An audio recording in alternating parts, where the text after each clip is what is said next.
Hello అండి, welcome to bachelor cookies. ఎలా ఉన్నారు అందరూ? నేనైతే చాలా బాగున్నాను. ఇవాళ ఒక టేస్టీ అండ్ మై ఫేవరెట్ రెసిపీతో మీ ముందుకు వచ్చేసాను. అదేంటో కాదు, దొండకాయ ఫ్రై. మరి మీకు దొండకాయ ఫ్రై అంటే ఇష్టమా? అయితే కామెంట్ చేయండి. చూస్తుంటేనే నాకు నోరు ఊరుతుంది. మరి మీకెలా ఉందో కానీ. మరి వెంటనే లేట్ చేయకుండా రెసిపీలోకి వెళ్దామా? మరి రెసిపీలోకి వెళ్లే ముందు మీకు ఒక చిన్న మాట చెప్పాలి అనుకుంటున్నాను. మన ఛానల్ స్టార్ట్ చేసి దగ్గరగా 2 months అవుతుంది. అయితే మన ఛానల్కి వచ్చిన ఫస్ట్ కామెంట్ ఇది. స్పైసీ ఫుడ్ జోన్ వాళ్ళు నైస్ రెసిపీ అని కామెంట్ చేశారు. మీ కామెంట్కి థ్యాంక్ యూ అండి. ఇది ఫస్ట్ కామెంట్ కదా, నాకు అందుకని చాలా హ్యాపీ అనిపించింది. ఈ హ్యాపీనెస్ని మీతో షేర్ చేసుకోవాలి అనుకున్నాను.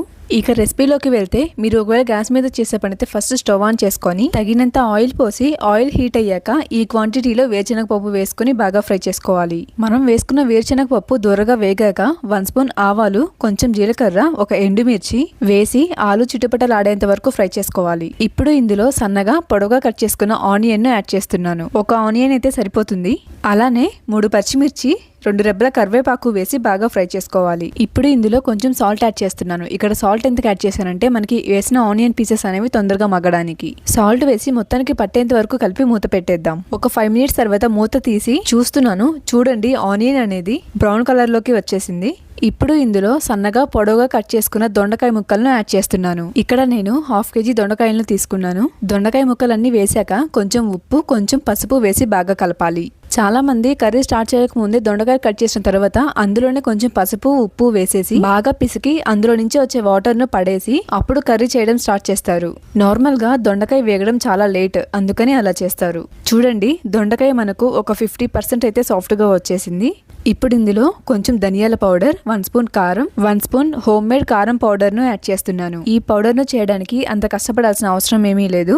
ఎండుమిర్చి, వెల్లుల్లి, ధనియాలు, జీలకర్ర, కొబ్బరి వేసుకుంటే సరిపోతుంది. వీటన్నిటిని గ్రైండ్ చేసి ఇందులో యాడ్ చేస్తున్నాను.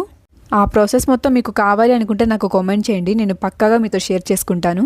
మనం వేసిన ఈ మసాలా కారంను బాగా కలిపి మూత పెట్టేద్దాం. ఇప్పుడు మూత తీసి చూస్తున్నాను. చూడండి, దొండకాయ ముక్క అనేది ఒక 70% అయితే సాఫ్ట్ గా వచ్చేసింది. ఇలా ఒకసారి బాగా కలుపుకొని శనగలు ఉంటాయి కదా, ఆ శనగల్ని గ్రైండ్ చేసుకొని ఆ వచ్చిన పౌడర్ ని ఇందులో యాడ్ చేస్తున్నాను. ఈ శనగల పౌడర్ వేయడం వల్ల ఈ కర్రీకి మనకి మంచి టేస్ట్ వస్తుంది. ఇప్పుడు ఈ పౌడర్ మొత్తం వేసి బాగా కలుపుదాం. ఇదే కాదు, మన ఛానల్లో ఇంకా చాలా రెసిపీస్ ఉన్నాయి. చికెన్ పచ్చడి, గోంగూర chicken, chicken curry, egg masala curry, egg curry, ఇలా చాలా కర్రీస్ ఉన్నాయి. మీరు ఒకసారి ఛానల్ని విజిట్ చేసి వీడియోస్ అన్ని చూసి మీరు కూడా ట్రై చేసి ఎలా వచ్చాయి అనేది నాకు కామెంట్ చేయండి. మీరు చేసే ఒక్కొక్క కామెంట్ నాకు మోటివేషన్ గా ఉంటుంది అండ్ సపోర్ట్ గా కూడా ఉంటుంది. మీకు నచ్చిన రెసిపీ కామెంట్ చేస్తే నెక్స్ట్ వీడియోస్ లో ఆ రెసిపీ కూడా చేసి పెడతాను. నార్మల్ గా మనకి ఫ్రైస్ కి ఆయిల్ ఎక్కువ కావాలి, కానీ నేను ఈ దొండకాయలో ఎక్కువ ఆయిల్ యూజ్ చేయకుండా ఆవిరితోనే నేను సాఫ్ట్ గా వచ్చేలా చేశాను. ఇలా బాగా కలిపిన తర్వాత దించుకుని ఒక 5 minutes ముందు కొత్తిమీర చల్లుకుంటే ఎంతో టేస్టీగా ఉండే దొండకాయ ఫ్రై అయితే రెడీ అయిపోయింది. ఈ దొండకాయ ఫ్రై ను రసం, సాంబార్ ఇలాంటివేమీ కర్రీస్ లేకుండా డైరెక్ట్ రైస్ లోకి కలుపుకొని తినేయచ్చు. టేస్ట్ అయితే చాలా బాగుంటది. మీరు కూడా ఒకసారి ట్రై చేసి ఎలా వచ్చింది అనేది కామెంట్ లో షేర్ చేసుకోండి. ఇంకా మంచి మంచి రెసిపీస్ కోసం మన ఛానల్ ను సబ్స్క్రైబ్ చేయండి.